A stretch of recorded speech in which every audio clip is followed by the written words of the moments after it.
ഏകദേശം 16 കോടി വർഷത്തോളം നമ്മുടെ ഭൂമിയെ അടക്കി വാണിരുന്ന ഒരു ജീവിവർഗമാണ് ദിനോസറുകൾ എന്ന് പറയുന്നത്. മനുഷ്യരായിട്ടുള്ള നമ്മൾ ഈ ഭൂമിയിൽ വന്നിട്ട് വെറും 3 ലക്ഷം വർഷങ്ങൾ മാത്രമേ ആവുന്നുള്ളൂ. നിങ്ങളൊന്ന് ആലോചിച്ച് നോക്കൂ, നമ്മൾ ഇപ്പോൾ ജീവിക്കുന്ന ഈ സമയത്ത് കൂടിയും ദിനോസറുകൾ ജീവിച്ചിരുന്നു എങ്കിൽ എന്തായിരുന്നിരിക്കും നമ്മളുടെ അവസ്ഥ എന്ന് പറയുന്നത്. തീർച്ചയായിട്ടും മനുഷ്യരുടെ അല്ല, മറ്റ് പല ജീവികളുടെയും പൊടി പോലും കാണില്ല. പക്ഷെ ഒരു കാര്യം പറഞ്ഞാൽ, ഇപ്പോഴത്തെ മനുഷ്യരുടെ സ്വഭാവങ്ങൾ കാണുമ്പോൾ ദിനോസറുകൾ തന്നെയായിരുന്നു ഭേദമെന്ന് തോന്നിപ്പോവും.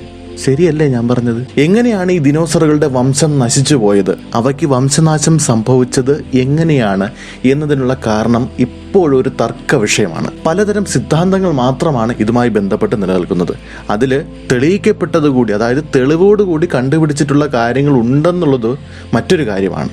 പക്ഷേ എങ്കിൽ പോലും ഇപ്പോഴും ഈ കാര്യവുമായിട്ട് ബന്ധപ്പെട്ട് അടിപിടി നടന്നുകൊണ്ടിരിക്കുകയാണ്. അപ്പോൾ നമുക്ക് ഇന്നത്തെ വീഡിയോയിലൂടെ എങ്ങനെയാണ് ദിനോസറുകൾ എന്ന ഭീമാകാരന്മാരായ ജീവിവർഗം ഈ ഭൂമിയിൽ നിന്ന് മൺമറഞ്ഞു പോയത് എന്നതിനെ കുറിച്ച് കുറച്ച് കാര്യങ്ങൾ മനസ്സിലാക്കാം. ഈ വീഡിയോയിലൂടെ പ്രധാനമായും നിങ്ങളുമായിട്ട് ഞാൻ പങ്കുവയ്ക്കാൻ ഉദ്ദേശിക്കുന്നത് ശാസ്ത്രജ്ഞർ, ഗവേഷകർ എന്നിവരൊക്കെ കണ്ടെത്തിയ തെളിവുകളുടെയൊക്കെ അടിസ്ഥാനത്തിലാണ്, അവർ രൂപപ്പെടുത്തിയ സിദ്ധാന്തങ്ങളെയാണ് നിങ്ങൾക്ക് മുന്നിൽ യഥാർത്ഥത്തിൽ ഞാൻ വിവരിക്കാൻ പോകുന്നത്.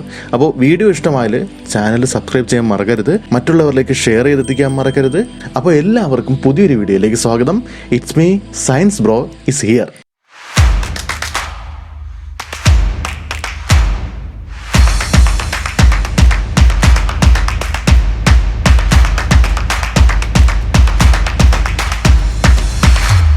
നമ്മുടെ ഭൂമിയുടെ ഉൽപ്പത്തി മുതൽ ഇപ്പോൾ നമ്മൾ വന്നു നിൽക്കുന്ന ഈ പ്രസന്റ് കാലഘട്ടത്തെ വരെ ശാസ്ത്രജ്ഞർ പല എറകളായും പല പീരീഡുകളായും തിരിച്ചിട്ടുണ്ട്.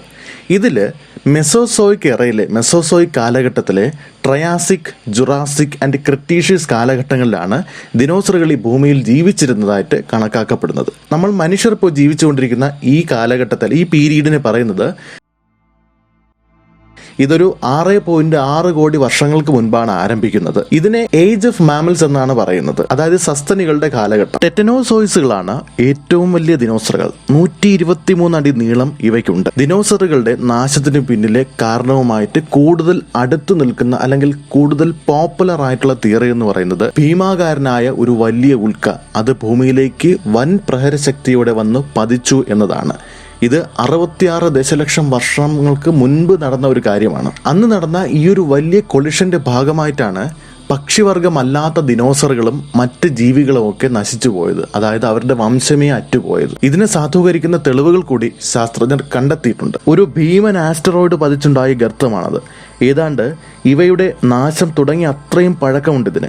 മെക്സിക്കോയിൽ സ്ഥിതി ചെയ്യുന്ന ഈ ക്രൈറ്ററിനെ ചിക്സുലസ് ക്രൈറ്റർ എന്നാണ് അറിയപ്പെടുന്നത്. ഗവേഷകർ ഈ ഗർത്തത്തെക്കുറിച്ച് വളരെ ഡീപ്പായിട്ട് തന്നെ പഠിക്കുകയുണ്ടായി. അതിൻ്റെ ആഴത്തെക്കുറിച്ചും മറ്റു പല കാര്യങ്ങളെക്കുറിച്ചുമൊക്കെ പഠിച്ചതിൻ്റെ അടിസ്ഥാനത്തിൽ ഏകദേശം 150 കിലോമീറ്റർ വ്യാസവും 15 കിലോമീറ്റർ വീതി വരുന്ന ഒരു ആസ്ട്രോയിഡ് ആയിരിക്കാം ഇവിടെ വന്ന് പതിച്ചത് എന്നാണ് അവരുടെ നിഗമനം എന്ന് പറയുന്നത്. ഏകദേശം 100 അണുബോംബുകളുടെ ശക്തി ഉണ്ടായിരുന്നു ആ സമയത്ത് ഇത് പതിച്ചപ്പോൾ. ഭൂമി ഒന്നടങ്കം കുലുക്കിയ ഒരു ഇമ്പാക്റ്റ് ആയിരുന്നു ഈ ആസ്ട്രോയിഡ് സൃഷ്ടിച്ചത്. ഭൂമിയുടെ ക്രസ്റ്റിൽ മാരകമായ കോളിളക്കം ഇതുണ്ടാക്കി. ഭൂമികുലുക്കം, സുനാമി, ചുട്ടുപൊള്ളുന്ന തീക്കാറ്റ് എന്നിങ്ങനെ പ്രകൃതി ഒന്നടങ്കം താണ്ഡവം ആടിക്കൊണ്ടിരുന്ന മണിക്കൂറുകളായിരുന്നു അത്. ഇതിൻ്റെയൊക്കെ പുറമെ ആഗോളതാപനില കുത്തനെ ഉയർന്നു. ഭക്ഷ്യശൃംഖല തകർന്നടിഞ്ഞു. അഗ്നിപർവ്വതങ്ങൾ ഭ്രാന്ത് പിടിച്ചതുപോലെ പൊട്ടിത്തെറിക്കാൻ തുടങ്ങി. ഇത് കൂടാതെ തന്നെ ഈ ഒരു ഇമ്പാക്റ്റിൽ ഭൂമിയുടെ പല ഭാഗങ്ങളും തെറിച്ച് അന്തരീക്ഷത്തിലേക്ക് പോയി. ഈ അന്തരീക്ഷത്തിലേക്ക് പോയ അവശിഷ്ടങ്ങൾ സൂര്യപ്രകാശത്തെ ഭൂമിയിൽ പതിക്കുന്നത് തടയുകയുണ്ടായി. അങ്ങനെ പരിസ്ഥിതിപരമായിട്ടുള്ള പല പ്രശ്നങ്ങളും ഉയർന്നു വന്നു. ദിനോസറുകളും മറ്റ് വംശനാശ ഭീഷണി നേരിട്ടുകൊണ്ടിരുന്ന എല്ലാ ജീവിവർഗങ്ങളും ഈ ഒരൊറ്റ ബ്ലാസ്റ്റിൽ ചത്തൊടുങ്ങി. പക്ഷെ നമ്മൾ മനുഷ്യരുടെ പൂർവികരായിട്ടുള്ള സസ്തനികൾ മാത്രമായിരുന്നു ഇവയിൽ നിന്നും ഓടി രക്ഷപ്പെട്ടത്.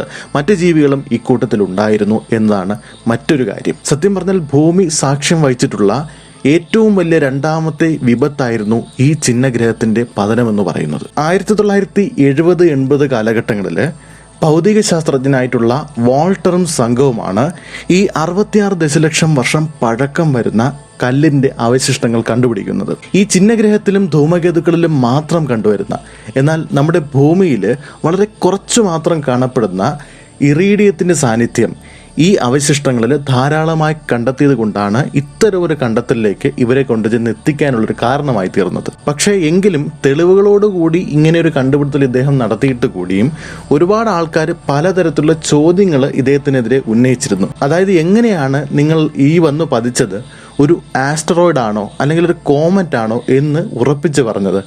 അതുകൂടാതെ ഈ ഇറീഡിയം എന്ന് പറയുന്ന സാധനം ഭൂമിയിലും ഉണ്ടാവുന്നതേ ഉള്ളൂ. അതായത് ഭൂമിയുടെ മാൻഡിലിൽ നിന്ന് അഗ്നിപർവ്വതങ്ങൾ വഴി പുറത്തേക്ക് വന്ന ലാവയിൽ നിന്നുള്ള ഇറീഡിയം ആയിരിക്കാം ഇതെന്നും ചിലർ പറയുന്നുണ്ട്. അങ്ങനെ ഈ ഒരു കണ്ടുപിടുത്തത്തെ വെറും കെട്ടുകഥയാക്കി മാറ്റാനുള്ള ശ്രമം പല ഭാഗത്തു നിന്നും ഉണ്ടായിരുന്നു. പക്ഷെ വാൾട്ടറും സംഘവും ഇതൊക്കെ കേട്ടെങ്കിലും ഈ ദൗത്യത്തിൽ നിന്ന് പിന്മാറാനായിട്ട് ഉദ്ദേശിച്ചിരുന്നില്ല. അവർ പിന്നെയും പഠനങ്ങൾ നടത്തിക്കൊണ്ടിരുന്നു. അങ്ങനെ നടത്തിയ പഠനങ്ങളിൽ നിന്നാണ് റുഥേനിയം എന്ന് പറയുന്ന ഒരു പദാർത്ഥം കൂടി ഈ കല്ലിലുണ്ട് എന്നവർ കണ്ടുപിടിച്ചത്. ഈ റുഥേനിയം എന്ന് പറയുന്നത് ഇറീഡിയത്തെ പോലെയല്ല, അത് എക്സ്ട്രാ ടെറസ്ട്രിയൽ ആയിട്ടുള്ള ഒബ്ജക്റ്റിൽ നിന്ന് മാത്രമേ നമുക്ക് കണ്ടെത്താൻ സാധിക്കുകയുള്ളൂ. അതായത് ഭൂമിക്ക് വെളിയിലുള്ള ഈ പറഞ്ഞിട്ടുള്ള ആസ്ട്രോയിഡ്, കോമറ്റ് അങ്ങനെയുള്ള സംഭവങ്ങൾ മാത്രമേ ഈ റുഥേനിയം ഉണ്ടാവുകയുള്ളൂ. അതുപോലെ ചിക്സുലസ് ക്രേറ്ററിൽ പതിച്ചത് ഒരു കാർബണേഷ്യസ് ആസ്ട്രോയിഡ് ആണ്. അതായത് കാർബണിന്റെ സാന്നിധ്യം ഒരുപാട് അധികമായി തന്നെ ഈ ആസ്ട്രോയിഡിൽ കാണപ്പെടുന്നുണ്ട്. അപ്പോൾ ഞാൻ ഈ പറഞ്ഞതാണ് ദിനോസറുകളുടെ നാശവുമായി ബന്ധപ്പെട്ട് ഫേമസ് ആയി നിൽക്കുന്ന തിയറി എന്ന് പറയുന്നത്. പക്ഷേ മറ്റു കുറച്ച് തിയറികൾ കൂടി ഇതുമായി ബന്ധപ്പെട്ട് നിൽക്കുന്നുണ്ട്. അതുകൂടി നമുക്കൊന്ന് പറയാം. അതുവേണ്ടി പറയുന്നത് അഗ്നിപർവ്വത സ്ഫോടനങ്ങളെ കുറിച്ചാണ്. ദിനോസറുകളുടെ നാശത്തിന് വഴിയൊരുക്കിയ ഒരു കാര്യമാണ് അഗ്നിപർവ്വതങ്ങളുടെ തുടർച്ചയായിട്ടുള്ള സ്ഫോടനം എന്ന് പറയുന്നത്. നമ്മുടെ ഇപ്പോഴത്തെ ഇന്ത്യയിൽ ഡെക്കാൻ ട്രാപ്സ് എന്നറിയപ്പെടുന്ന പ്രദേശത്ത് ഒരു വലിയ അഗ്നിപർവ്വത സ്ഫോടനം ഉണ്ടായിട്ടുണ്ട് എന്നാണ് പറയപ്പെടുന്നത് വർഷങ്ങൾക്ക് മുൻപ്. അപ്പോൾ ഈ സ്ഫോടനത്തിന്റെ ഫലമായിട്ട് ലാവയും ചാരവും ഒക്കെ അന്തരീക്ഷത്തിലേക്ക് പുറന്തള്ളിക്കൊണ്ടിരുന്നു. ഇങ്ങനെ പലതരത്തിലുള്ള പാരിസ്ഥിതിക മാറ്റങ്ങൾ ഈ ഒരു പ്രവർത്തനത്തിന്റെ ഫലമായി ഉണ്ടാകുകയുണ്ടായി. പെട്ടെന്നുണ്ടായ ഈ ചേഞ്ച് ഒരിക്കലും ഈ ജീവിവർഗങ്ങൾക്ക് അഡോപ്റ്റ് ചെയ്ത് അതുമായി പൊരുത്തപ്പെട്ട് മുന്നോട്ട് പോകാൻ കഴിയാത്തൊരു സാഹചര്യത്തിൽ എല്ലാം ചത്തൊടുങ്ങുകയുണ്ടായി എന്നാണ് പറയപ്പെടുന്നത്. ഇതുമായി ബന്ധപ്പെട്ട് ശാസ്ത്രജ്ഞർ പറയുന്ന മറ്റൊരു കാരണമാണ് കാലാവസ്ഥയിൽ ഉണ്ടായിട്ടുള്ള വ്യതിയാനം. അതായത് താപനിലയിൽ ഉണ്ടായ വ്യത്യാസങ്ങൾ, സമുദ്രനിരപ്പിലുണ്ടായ വ്യത്യാസങ്ങൾ എന്നിവയൊക്കെ ഇവയുടെ ഭക്ഷണക്രമത്തെ സാരമായി ബാധിച്ചു. അങ്ങനെ ഭക്ഷണത്തിന്റെ ദൗർലഭ്യത കൊണ്ട് ഇവ ചത്തൊടുങ്ങുകയുണ്ടായി എന്നൊക്കെയാണ് പറയപ്പെടുന്നത്. പിന്നെ ചിലർ പറയുന്ന തിയറികൾ എന്ന് വെച്ചാൽ ഭക്ഷണത്തിന്റെ ദൗർലഭ്യം, പരസ്പരമുള്ള മത്സരങ്ങൾ എന്നിവയാണ് ഇവയുടെ നാശത്തിലേക്ക് വഴിവെച്ചത് എന്നാണ്. എന്ന് വെച്ചാൽ അന്ന് പരിണാമം നടന്നുകൊണ്ടിരുന്ന ഒരു സമയമാണല്ലോ. അപ്പോൾ പുതിയ പുതിയ ജീവിവർഗങ്ങൾ ഉണ്ടായിക്കൊണ്ടിരുന്നു. ഈ പുതിയ ജീവിവർഗങ്ങൾക്ക് വേണ്ടിയിട്ട് ദിനോസറുകൾ പരസ്പരം മത്സരിക്കാൻ തുടങ്ങി. ഈ മത്സരം, അതായത് തമ്മിലടിച്ച് ചാവുക എന്ന് വേണമെങ്കിൽ നമുക്ക് പറയാം, അത് ഒരു കാരണമായിട്ട് പറയപ്പെടുന്നു.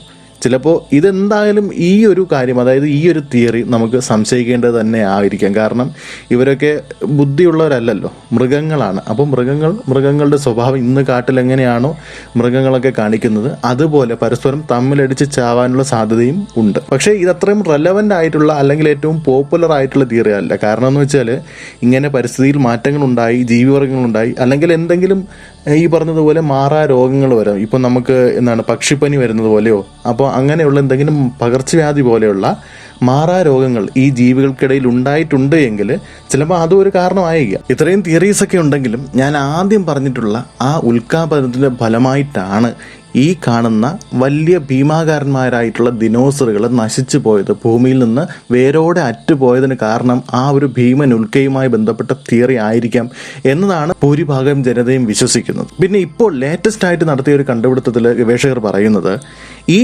ആസ്ട്രോയിഡ്, അതായത് അന്ന് വന്ന് പതിച്ച ഈ ആസ്ട്രോയിഡ് ചൊവ്വയുടെയും വ്യാഴത്തിന്റെയും ഭ്രമണപഥങ്ങൾക്കിടയിൽ രൂപപ്പെട്ടതായിരിക്കാം എന്നതാണ്. എന്നാൽ അതുമായി കണക്ട് ചെയ്ത് നോക്കുമ്പോൾ വേറൊരു കാര്യം കൂടി ഇവർ പറയുന്നുണ്ട്.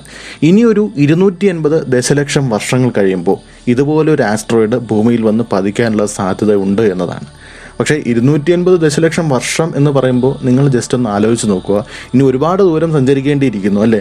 ഇപ്പോൾ തന്നെ ഈ 3 ലക്ഷം വർഷങ്ങൾ ഉള്ളിൽ മനുഷ്യർ ടെക്നോളജിയിൽ, 3 ലക്ഷം വർഷം അല്ല, ഈ കുറച്ച് വർഷങ്ങളെ ആയിട്ടുള്ളൂ ടെക്നോളജിയിൽ ഇത്രയും വികാസം പ്രാപിച്ചിട്ട്, ഇത്രയും നമ്മളൊരു അഡ്വാൻസ്ഡ് ആയിട്ടുള്ള ടെക്നോളജിയിലൂടെയാണ് കടന്നുപോയിക്കൊണ്ടിരിക്കുന്നത്. അപ്പോൾ ഇനി ഈ 280 ദശലക്ഷം വർഷം എന്ന് പറയുമ്പോൾ അന്ന് മനുഷ്യരുണ്ടാകുമെങ്കിൽ, അങ്ങനെ ഒരു സാധ്യത കൂടിയുണ്ട്, മനുഷ്യർ ഉണ്ടാകുമെങ്കിൽ അഡ്വാൻസ്ഡ് ആൻഡ് അൾട്ടിമേറ്റ് ഇന്നത്തെ എക്സ്ട്രീം ആയിട്ടുള്ള ഒരു ടെക്നോളജി ലെവലിലായിരിക്കും മനുഷ്യർ എത്തിച്ചേർന്ന് നിൽക്കുന്നത് എന്ന് നമുക്ക് നിസ്സംശയം പറയാൻ സാധിക്കും. അങ്ങനെയാണെങ്കിൽ ഈ വരുന്ന ആസ്ട്രോയിഡിനെയൊക്കെ റീഡയറക്റ്റ് ചെയ്ത് വിടാനുള്ള ഒരു സാങ്കേതിക വിദ്യ, അതുമായിട്ട് റിലേറ്റ് ചെയ്തിട്ടുള്ള ടെക്നോളജിയൊക്കെ ഇവർക്ക് വികസിപ്പിച്ചെടുക്കാൻ സാധിക്കും. അതുകൂടാതെ തന്നെ നിലവിലെ സാങ്കേതിക വിദ്യകൾ ഉപയോഗിച്ചുകൊണ്ട് ഈ നശിച്ചുപോയ ദിനോസറുകളെയൊക്കെ പുനർജീവിപ്പിക്കാനുള്ള ശ്രമങ്ങൾ ശാസ്ത്രജ്ഞർ നടത്തി വരുന്നുണ്ട്. പക്ഷേ ഈ 66 ദശലക്ഷം വർഷങ്ങൾക്ക് മുൻപ് ജീവിച്ചിരുന്ന ഈ ജീവി വർഗ്ഗങ്ങളുടെ ഫോസിലിൽ നിന്ന് കിട്ടിയ DNA ഉപയോഗിച്ചുകൊണ്ടൊന്നും ഇത് സാധ്യമല്ല. പക്ഷേ ദിനോസറുകളുടെ പിൻഗാമികൾ എന്ന് വിശേഷിപ്പിക്കുന്ന പക്ഷികൾ വഴി ഇത് സാധ്യമാകും. കാരണം പക്ഷികളുടെ DNA എന്ന് പറയുന്നത് ദിനോസറുകളുടെ DNAയുമായിട്ട് സാമ്യമുള്ളതാണ്. അപ്പോൾ അങ്ങനെ ഉണ്ടാകുന്ന ജീവി എന്ന് പറയുന്നത് യഥാർത്ഥത്തിൽ ദിനോസറിനെ പോലെ ആയിരിക്കില്ല. ഇപ്പോൾ കാണുന്ന പക്ഷികളുടെയും ഉരകങ്ങളുടെയും ഒക്കെ ഒരു സങ്കര ഇനം, അതായത് കറക്റ്റ് ദിനോസർ ആണെന്ന് നമുക്ക് ഒരിക്കലും പറയാൻ പറ്റാത്ത വിധത്തിലായിരിക്കും ആ ജീവിവർഗം. അങ്ങനെ ഉണ്ടാക്കിയെടുക്കുകയാണെങ്കിൽ ആ ജീവിവർഗം എന്ന് പറയുന്നത്. എന്തായാലും അതുമായി ബന്ധപ്പെട്ട പഠനങ്ങൾ നടന്നുകൊണ്ടിരിക്കുന്നതേ ഉള്ളൂ. ഇന്നോ നാളെയോ ഒന്നും അത് സംഭവിക്കണമെന്നില്ല. വർഷങ്ങളോളം എടുത്താലേ ഇതിനൊരു റിസൾട്ട് ഉണ്ടാവുകയുള്ളൂ. വേറൊരു സംശയം എന്ന് പറയുന്നത്, ഈ പരീക്ഷണം വിജയകരമായി ഇങ്ങനെ ഒരു ജീവി മനുഷ്യൻ രൂപപ്പെടുത്തി എടുക്കുകയാണെങ്കിൽ അത് നമുക്ക് ദോഷമായിരിക്കുമോ അതോ ഗുണമായിരിക്കുകയോ ചെയ്തത് എന്നൊരു കാര്യത്തിൽ മാത്രമാണ് സംശയമുള്ളത്.